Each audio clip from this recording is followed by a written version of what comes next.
Alhamdulillahillazi assalatu wassalamu ala asrafil anbiya wal mursalin wa ala alihi wa ashabihi ajma'in amma ba'du. Puji dan syukur sama-sama kita panjatkan kehadiran Allah Subhanahu wa taala yang mana beliau telah memberikan kita kesehatan sehingga kita dapat berkumpul di ruangan yang sangat berbahagia ini dalam rangka diseminasi budaya positif, kolaborasi antara Hima Malvia, saya sendiri bersama Ibu Mulyana SPDI SD Negeri Terpadu Alpen, calon guru penggerak angkatan 11. Tak lupa pula salawat beserta salam sama-sama kita sanjung sajikan keharibaan Nabi besar Muhammad Sallallahu Alaihi Wasallam, yang mana beliau telah bersusah payah membawakan kita umatnya dari alam kegelapan ke alam yang berilmu pengetahuan sebagaimana yang kita rasakan saat ini. Yang terhormat Ibu Kepala Sekolah SD Negeri Terpadu Alpen atau yang mewakili, yang kami hormati ibu-ibu guru hebat SD Negeri Terpadu Alpen yang sudi meluangkan waktunya mengikuti acara di pagi hari yang sangat berbahagia ini. Baiklah, untuk menghemat waktu, untuk membuka acara kita, marilah sama-sama kita berdoa sesuai dengan agama dan kepercayaan kita masing-masing. Berdoa dimulai. Al-Fatihah.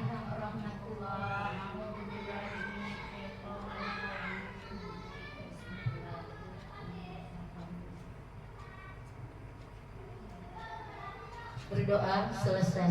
Semoga apa yang kita lakukan hari ini kiranya bisa menambah syafaat kepada kita semua. Amin, amin ya rabbal alamin. Baiklah, acara selanjutnya sepatah kata dari Ibu Kepala Sekolah atau yang mewakili kepada Ibu Hadijah, dipersilakan.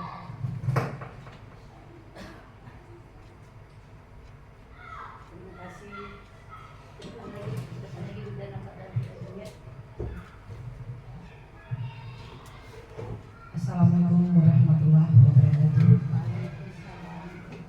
Terima kasih saya ucapkan kepada Ibu Emma yang telah memberikan kesempatan kepada saya. Di sini saya mewakili Ibu Kepala Sekolah. Kegiatan ini sangat memotivasi kepada kami atau kepada guru-guru. Pada kegiatan ini yaitu aksi nyata modul 1.4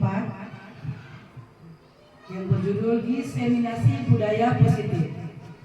Kolaborasi antara guru calon penggerak yaitu Ibu Hema Malvia SPD dan Mulyana SPD. Kegiatan ini sangat mendorong dan memotivasi, di mana sebagai guru penggerak atau calon guru penggerak memberikan contoh-contoh yang baik kepada guru-guru yang belum lolos menjadi calon guru penggerak.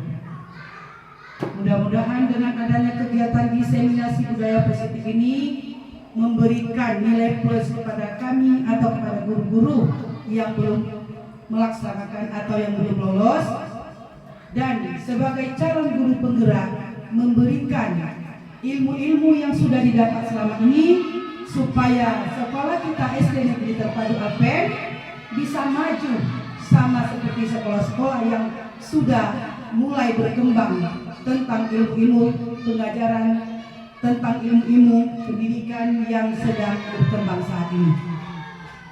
Tidak banyak yang ingin saya sampaikan. Saya mewakili Ibu Kepala Sekolah. Mudah-mudahan kegiatan selanjutnya akan menambah nilai-nilai kepada kami atau kepada guru-guru di SD Negeri Terpadu Alpen ini. Hanya ini yang bisa saya sampaikan. Saya tutup. Assalamualaikum warahmatullahi wabarakatuh.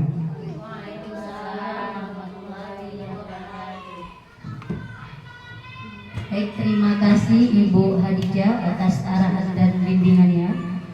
Baik Ibu, sebelum kita mulai ke topik pembelajaran kita hari ini, saya ingin kita berdiri semua ya Ibu. Kita bernyanyi profil pelajar Pancasila. Oke, saya ingin kita semua berdiri Ibu.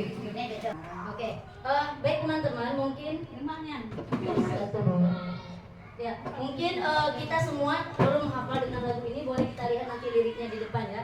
Tapi di saat gerakan nggak bisa karena adanya masih mulai. Di saat gerakannya nanti, ayo tangan kita ke depan semua. Kalau ada nantinya lirik lagunya ayo, tangan kita ke depan semua.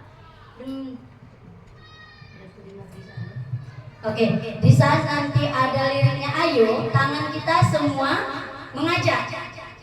Terus di saat kita, tangan kita semua ibu jari ke kita. Bisa ya? Terus di saat tidak ada kata ayo dan kita, maka semua tangan seperti ini. Bisa ya ibu ya?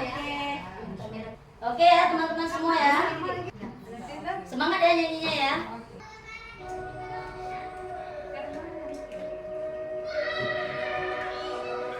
Udah bisa sudah jangan.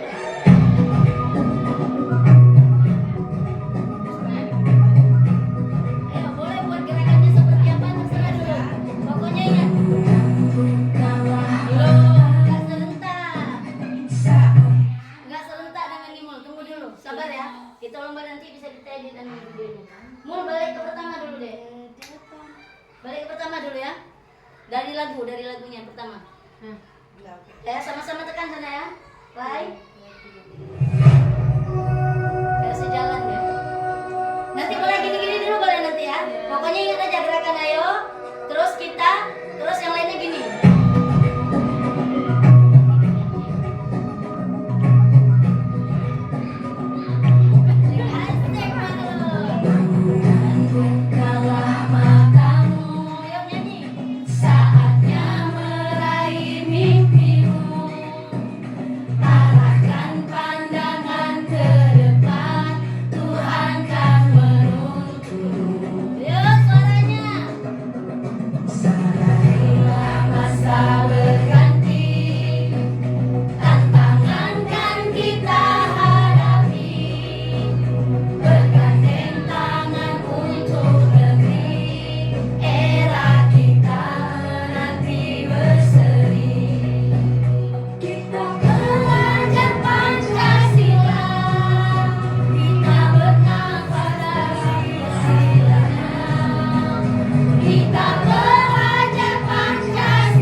Baiklah ibu-ibu semua, terima kasih luar biasa semangatnya ya. Nah, di sini kita konsep utama budaya positif yang sudah kita pelajari di pendidikan guru penggerak ini. Kami saat ini sudah masuk ke modul 2.1 dan tugas ini adalah modul 1.4 ibu-ibu semua. Di sini konsep utama budaya positif yang pertama perubahan paradigma belajar. Yang kedua, disiplin positif. Ketiga, motivasi perilaku manusia. Keempat, kebutuhan dasar manusia. Kelima, posisi kontrol restitusi. Keenam, keyakinan kelas. Dan yang ketujuh, segitiga restitusi. Nah, di sini kami akan berkolaborasi dengan Bu Mulyana. Saya akan mencoba membahas poin 1, 2, dan 3. Nah, dan 4 ya Bu? Oke. Berarti saya 1, 2, 3, dan 4. Nah baiklah ibu-ibu semua, mungkin semuanya sudah pernah mendengar ya apa itu perubahan paradigma belajar. Nah coba lanjutkan Bu. Nah di sini Kira-kira apa yang cocok jawaban dari pertanyaan ini ya Ibu-Ibu? Pertanyaannya, bagaimana cara mengubah paradigma belajar dari tradisional ke modern dalam konteks sekolah? Kira-kira siapa Ibu yang bisa memberikan saya tanggapannya? Ada kira-kira Ibu? Ya boleh Bu Lis, silakan Bu Lis, luar biasa. Kasihkan mic-nya Bu. Assalamualaikum warahmatullahi wabarakatuh. Waalaikumsalam warahmatullahi wabarakatuh. Saya ingin menjawab pertanyaan yang diberi sama Bu Emma tentang apa tadi? Bagaimana cara mengubah paradigma belajar dari tradisional ke modern dalam konteks sekolah. Nah, saya di sini memang kurang bisa ya Bu ya, tapi saya ingin menjawab ala kadarnya aja ya. Mencoba Jawabannya paradigma belajar modern memfokuskan pada pengalaman belajar yang iteratif dan berbasis proyek sehingga meningkatkan motivasi dan kreativitas siswa. Cuma itu saja Bu Emma. Masya Allah, luar biasa. Berikan tepuk tangannya Ibu-Ibu, luar biasa. Baik, terima kasih Bu Lis. Masih ada teman-teman? Cukup? Cukup ya, oke. Iya benar sekali seperti yang disampaikan oleh Bu Yulis Marni. Nah, sebagaimana yang kita ketahui Bu-Ibu, pendidikan, tujuan dari pendidikan nasional kita adalah menuntun kodrat anak untuk mencapai kebahagiaan hidupnya sesuai dengan kodrat zaman dan kodrat alam. Nah, Bapak Ki Hajar Dewantara juga mengumpamakan bahwasanya kita ini sebagai seorang petani ya Ibu-Ibu. Nah, di mana seorang petani jika ingin tanaman yang ditanamnya tumbuh dengan subur, maka apa yang dilakukan oleh petani tersebut? Kira-kira apa ya Ibu? Yang pertama mungkin akan mencari bibit yang unggul. Setelah itu, agar tanaman ini tadi tumbuh subur, apa yang dilakukan oleh seorang petani? Memberi pupuk. Iya, betul sekali, memberi pupuk. Selanjutnya apa lagi kira-kira? Menyiram, betul sekali. Selanjutnya merawat, bahkan membersihkan dari rumput-rumput yang liar yang ada di tanaman tersebut. Nah, itulah umpamanya kita sebagai seorang pendidik. Iya, seperti apa betul? Kira-kira? Silakan Bu Cut.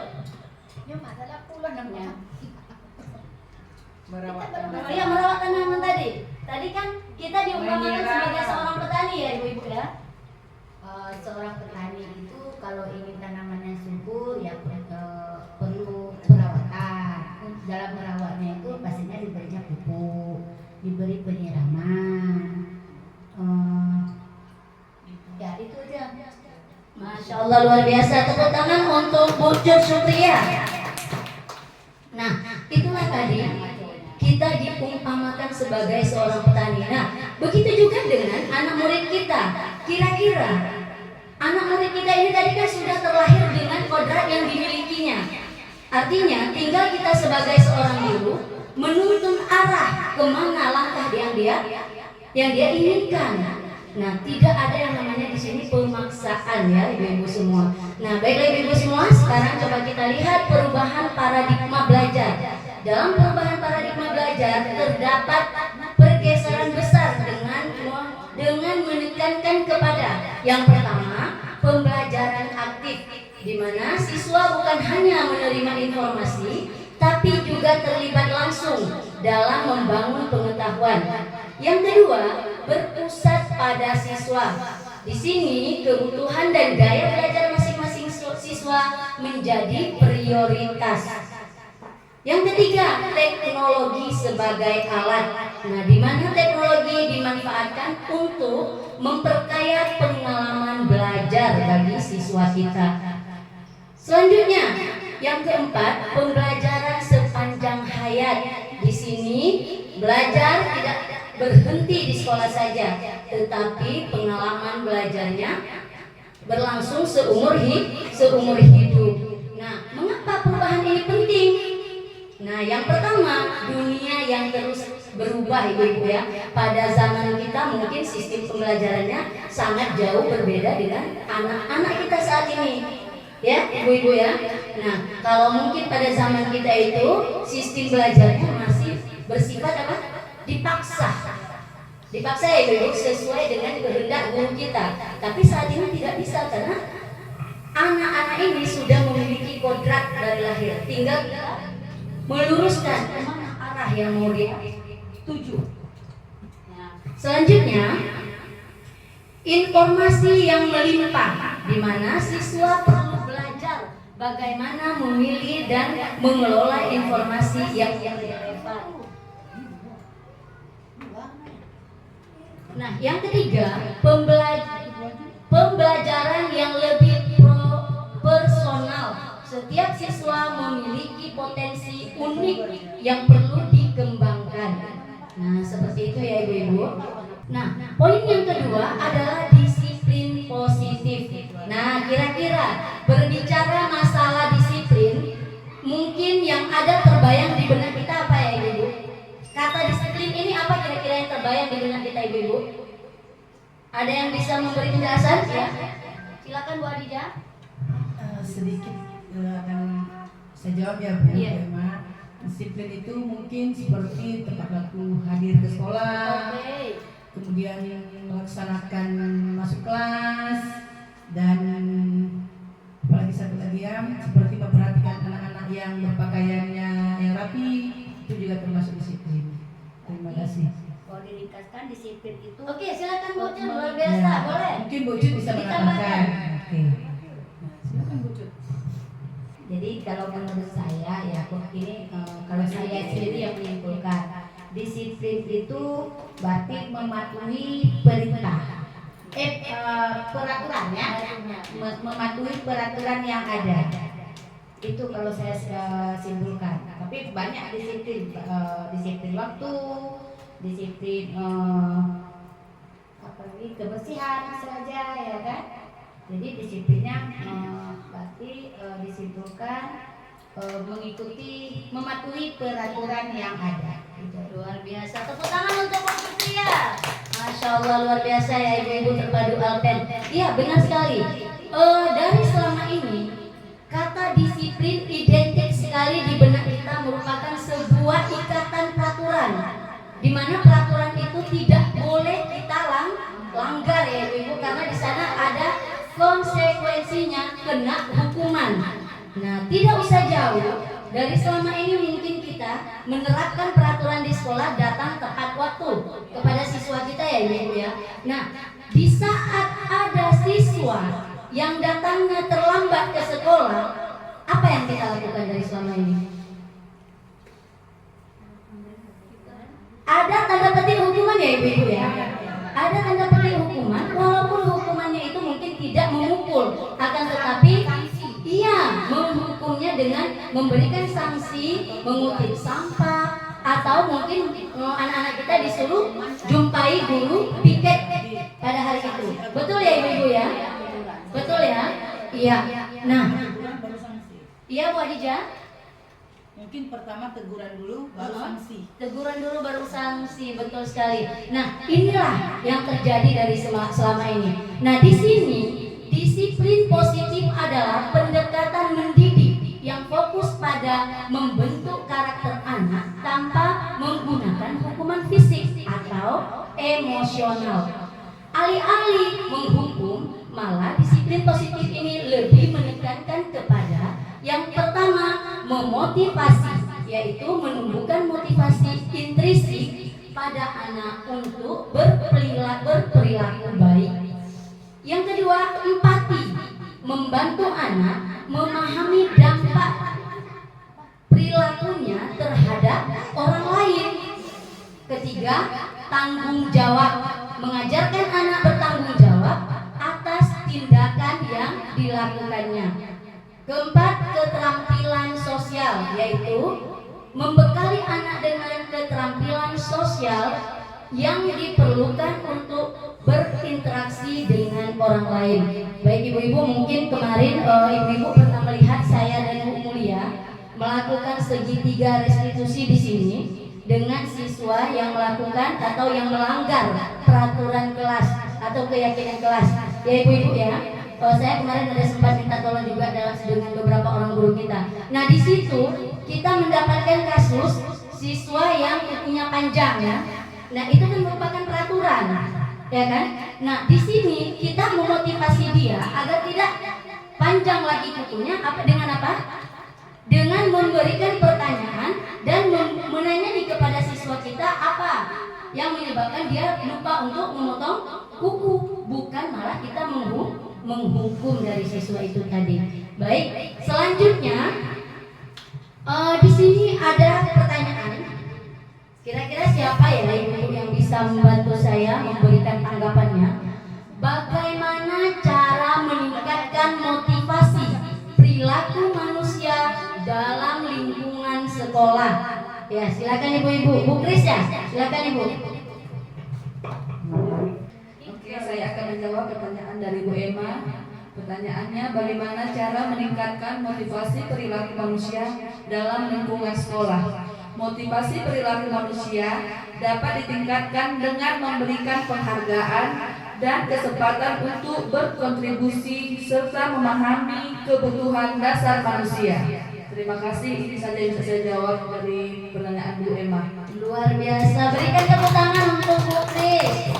Nah, masih ada teman-teman? Masih ada? Cukup ya? Cukup. Iya.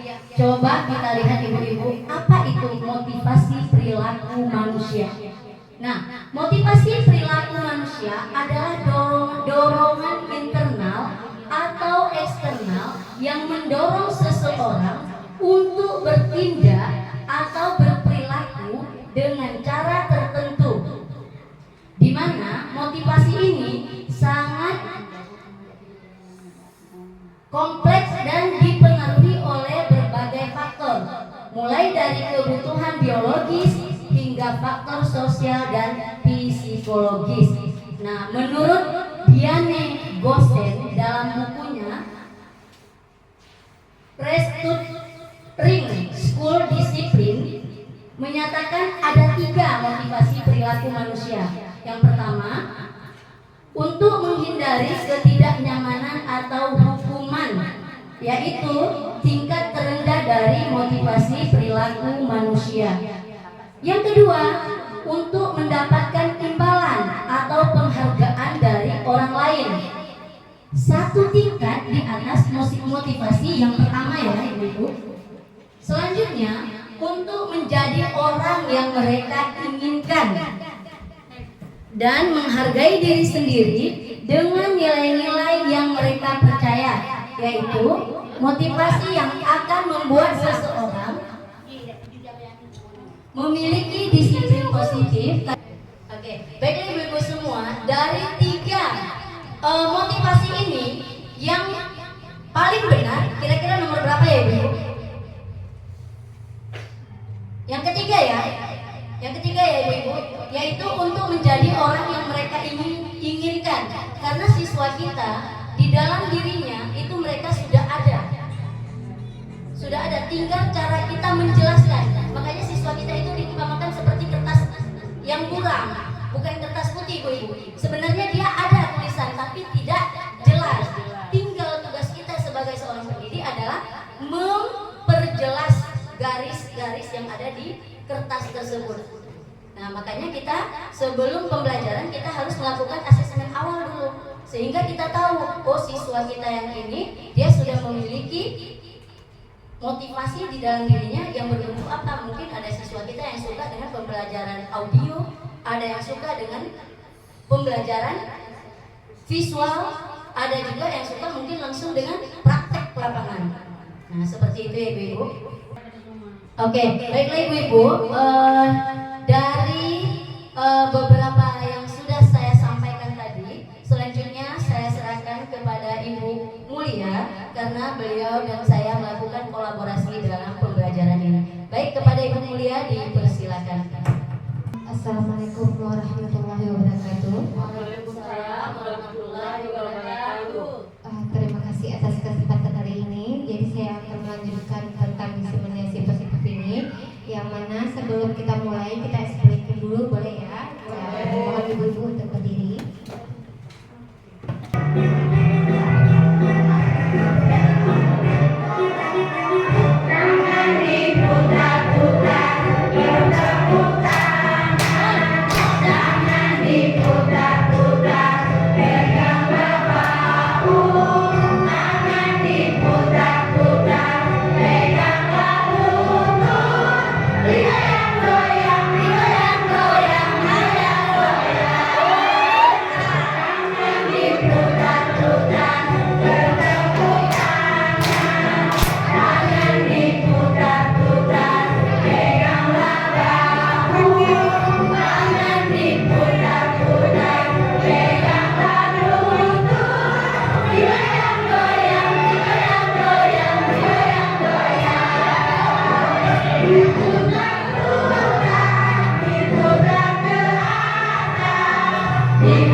Oke, kita lanjutkan ke materi kita. Tapi sebelum kita mulai, saya juga punya pemantik seperti halnya tadi Ibu Emma. Saya juga punya pemantik, pertanyaan pemantik yang mana pertanyaan itu saya ajukan kepada kawan-kawan di sini. Mungkin ada yang tahu ya. Apa peran restitusi dan keyakinan kelas dalam membangun budaya positif di sekolah? Ada yang tahu? Baik, Assalamualaikum warahmatullahi wabarakatuh. Waalaikumsalam warahmatullahi wabarakatuh. Baik, saya akan menjawab pertanyaan dari Ibu Mulyana. Di mana pertanyaannya, apa peran restitusi dan keyakinan kelas dalam membangun budaya positif di sekolah? Baik, yang saya ketahui sedikit, yaitu restitusi membantu siswa memahami konsekuensi tindakannya, sedangkan keyakinan kelas membantu kesadaran dan komitmen bersama untuk mencapai tujuan yang positif. Baik, cuma itu yang saya ketahui. Mungkin ada guru-guru yang mau menambahkan, boleh?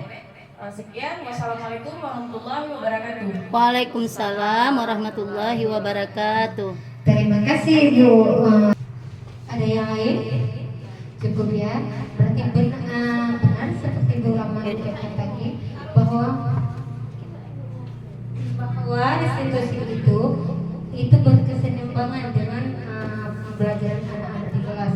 Jadi di sini saya menjelaskan lebih detail tentang posisi tentang hubungan restitusi itu terhadap pembelajaran anak yang dimana restitusi itu mempunyai posisi kontrol dan ada penerapan segitiga restitusi. Restitusi yang kita tahu selama ini adalah cuma sekedar hukuman ya Bu ya, yang cuma sekedar penerapan dalam pembelajaran itu.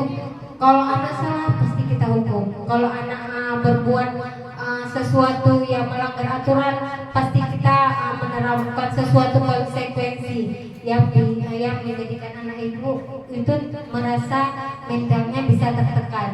Jadi posisi kontrol yang saya maksud di sini yaitu ada 5 ya. Yang pertama itu penghukum, yang mana seorang penghukum bisa menggunakan hukuman fisik maupun verbal. Yang kedua, pembuat merasa bersalah. Pada posisi ini biasanya guru akan bersuara lebih lembut dan menggunakan keheningan yang membuat orang lain merasa tidak nyaman, bersalah atau rendah diri. Yang dimaksud pembuat merasa bersalah ini gini Bu, misalnya anak-anak berbuat salah, tapi kita menyatakan kepada anak-anak itu, nah tolonglah jangan begitu, nanti ibu dimarahin oleh kepala sekolah. Itu sudah termasuk kepada restitusi. Dari yang penghukum tadi, kita biasa menghukum dengan kata-kata yang pertama tadi, dengan kata-kata yang mengancam, dengan kata-kata yang verbal. Yang ketiga ialah sebagai teman. Kita terhadap anak itu bisa menjadi teman, ya. Yang mana guru di posisi ini tidak akan menyakiti murid, namun akan berupaya mengontrol murid melalui persuasi.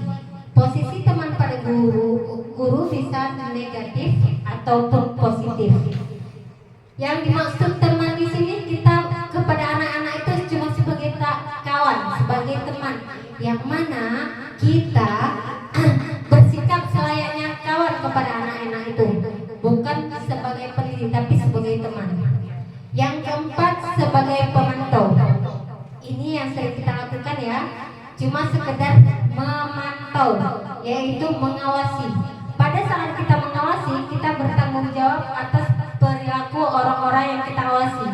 Yang biasanya yang menjadi pemantau itu biasanya kalau kita di sekolah ada kepala sekolah. Ya.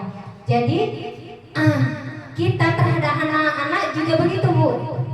Kita juga sebagai pemantau, ya kita cuma mengawasi. Kalau dia salah kita nggak tahu cara membuat dia untuk bisa mengontrol dirinya.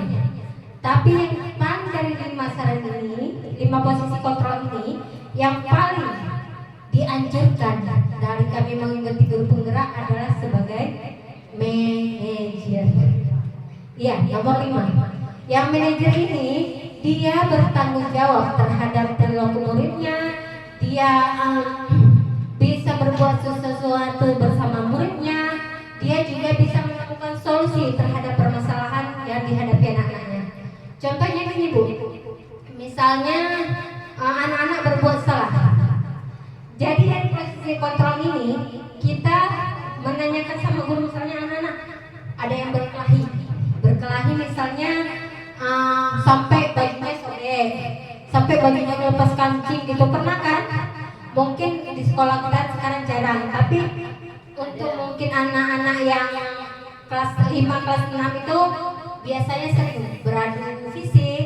Jadi dari posisi manajer ini kita bisa memanggil orang tuh kedua-duanya. Nanti kita tanya kenapa anak-anak tersebut kalian ini bisa berantem.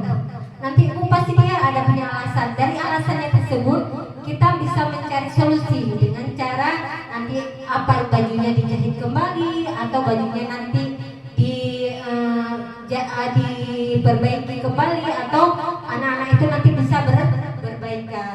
Tapi ada sebagian juga anak-anak itu malah karena prinsip anak-anak itu kan kadang-kadang menjadi baik dengan segala. Malah kita kadang-kadang yang orang tuanya yang tidak baik-baik saja ya. Sampai sini ada yang mau ditanyakan? Ada, udah paham? Jelas, oke. Yang kemarin Ibu sesuatu kepala kita waktu akreditasi ada menyatakan tentang kesepakatan kelas ya. Ini adalah program diseminasi kami yang aslinya tahun modul 4 itu tentang keyakinan kelas atau kesepakatan kelas. Jadi keyakinan atau kesepakatan kelas ini nanti kalau kita sudah menerapkan kurikulum merdeka, semua harus kita terapkan per kelas. Walaupun nanti saya sebagai guru PAI cuma sekedar membantu dan mengarahkan, karena yang tugas keyakinan kelas ini adalah tugas wali kelas. Jadi di mana cara-caranya ini sudah saya cantumkan di sini. Nanti bisa dibuat per kelas. Boleh dipahami nanti kalau materinya memang kurang paham, apa saya perlu bacakan atau memang sudah dalam peraturan kelas.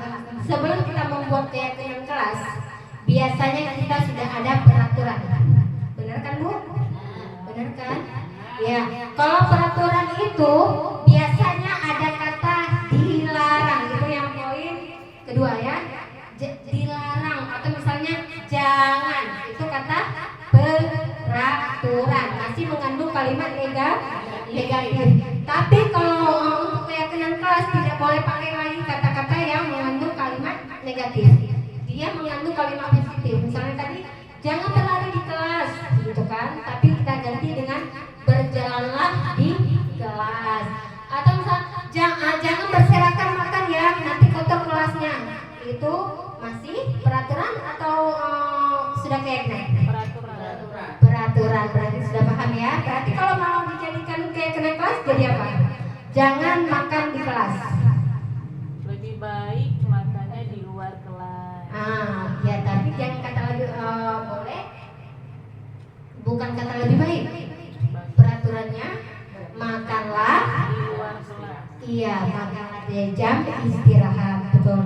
Dan untuk selanjutnya yang sudah dicatat itu tadi keyakinan begitu biasanya minimal kalau peraturan kita itu 10 ya, 10 atau 12. Nanti bisa kita kecilkan lagi menjadi keyakinan kelas itu ya bisa lebih sedikit.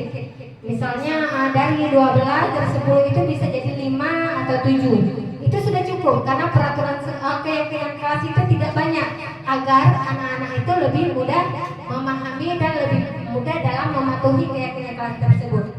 Setelah dibuat daftarnya, nanti baru kita tinjau kembali. Ditinjau kembali bersama anak-anak.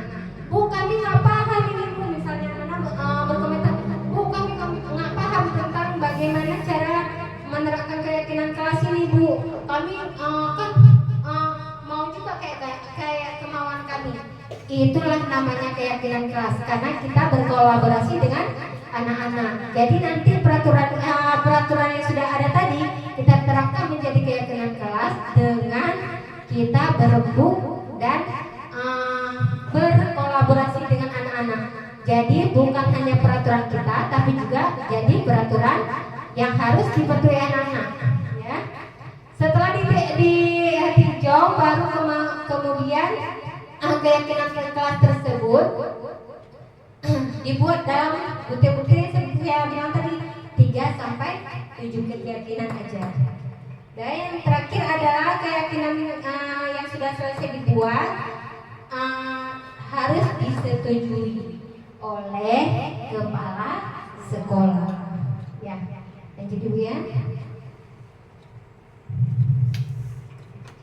Yang ini adalah segitiga restitusi yang sudah dibahas tadi tema yang tentang video kemarin adalah penerapan segitiga restitusi yang anak-anak yang bermasalah, anak-anak yang memang butuh bimbingan itu kita terapkan dengan penerapan segitiga restitusi.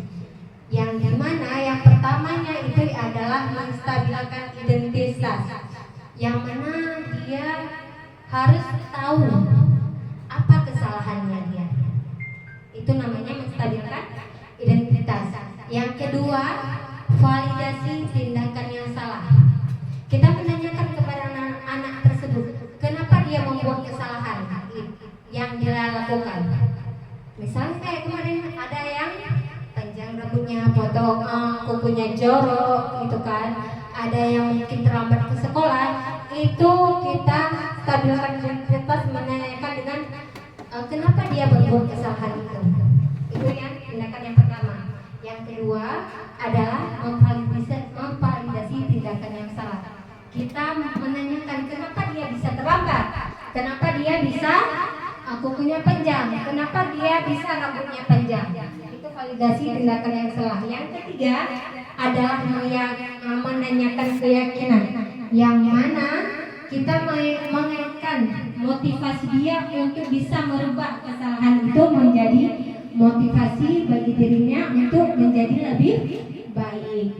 Udah ya, dalam segi retensi ini kita ada pertanyaan-pertanyaan yang harus kita terapkan.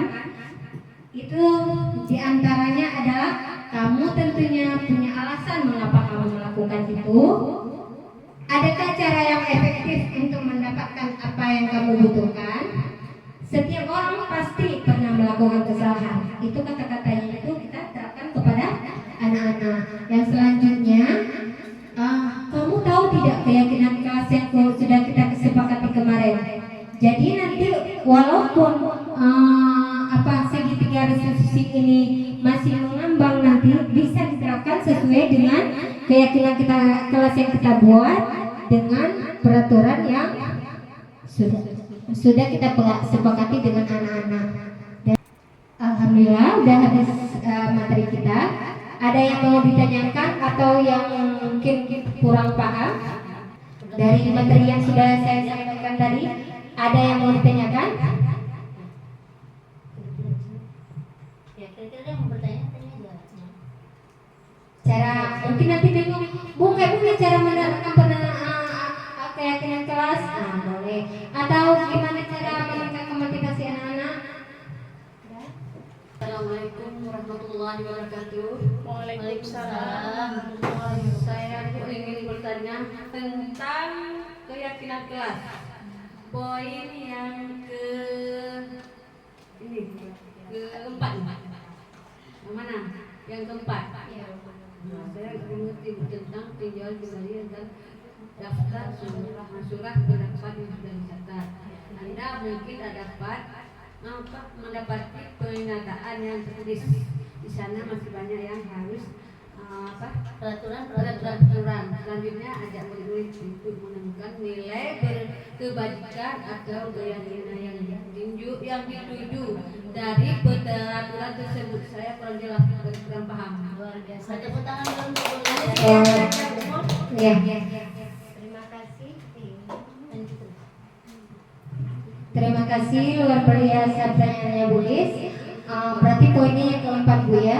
Bagaimana cara kita meninjau kembali apakah itu masih peraturan atau itu sudah menjadi keyakinan kelas ya. Dari peraturan yang untuk menjadi keyakinan kelas, seperti saya utarakan tadi, bahwa kata peraturan itu masih banyak mengandung larangan atau banyak mengandung kata tidak, kata jangan, tidak boleh, itu masih berarti peraturan. Tapi kalau kita mau buat keyakinan kelas, kita harus hilangkan kata-kata itu tadi. Jangan ada lagi kata jangan ada lagi kata tidak boleh, jangan ada lagi kata jangan lakukan itu. Tapi kita mau ambil jalan tengahnya. Ya, sudah bisa dipahami. Mungkin ada tambahan dari Bu Emma.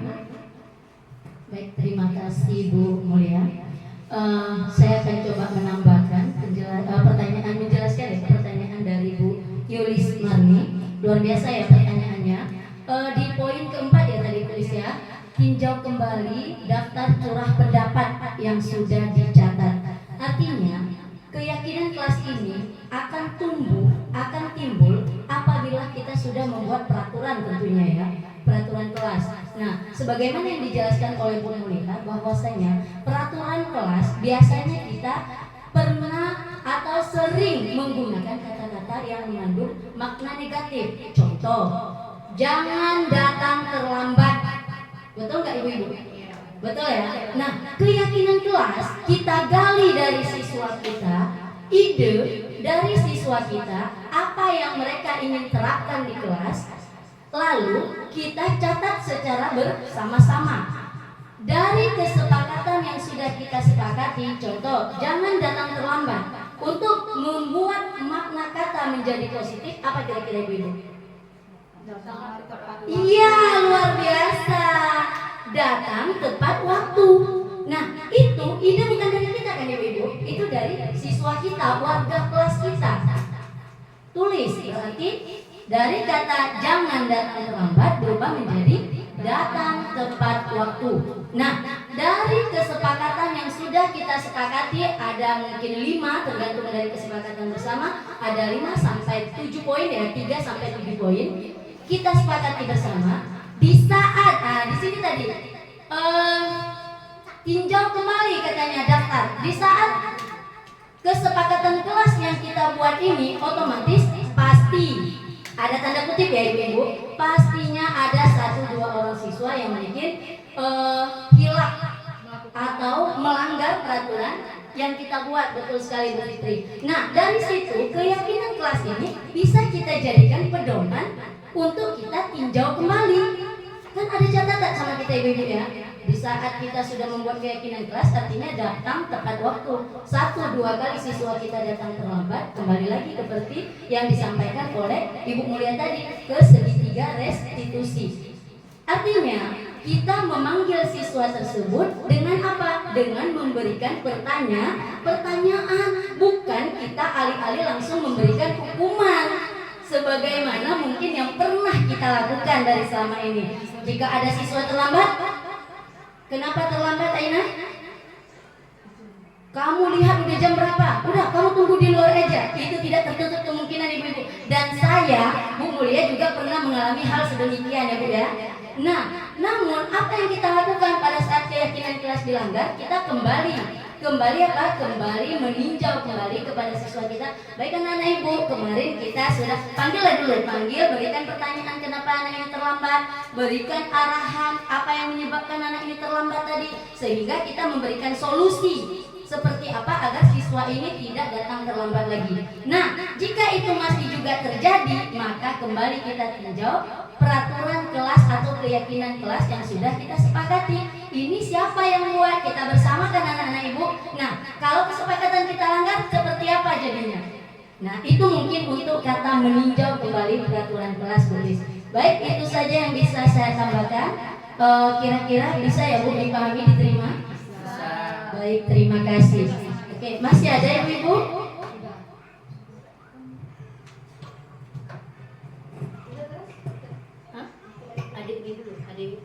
Sekian untuk materi kita pada hari ini tentang diseminasi budaya positif yang merupakan tugas kami dari modul 1.4 pada pendidikan guru penggerak.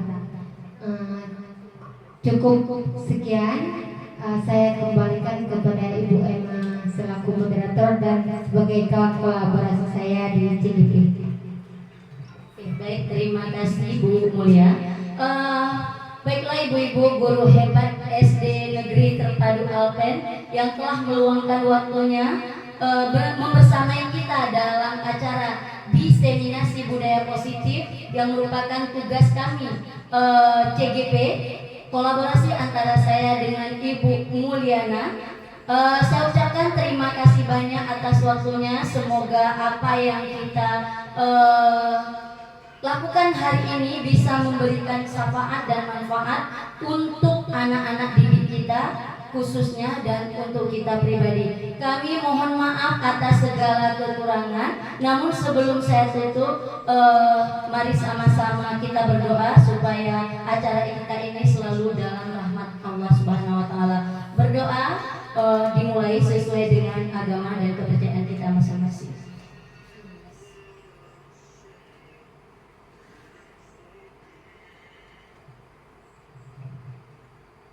Baik, berdoa selesai. Saya tutup dengan doa. Wabillahi taufiq wal hidayah. Wassalamualaikum warahmatullahi wabarakatuh.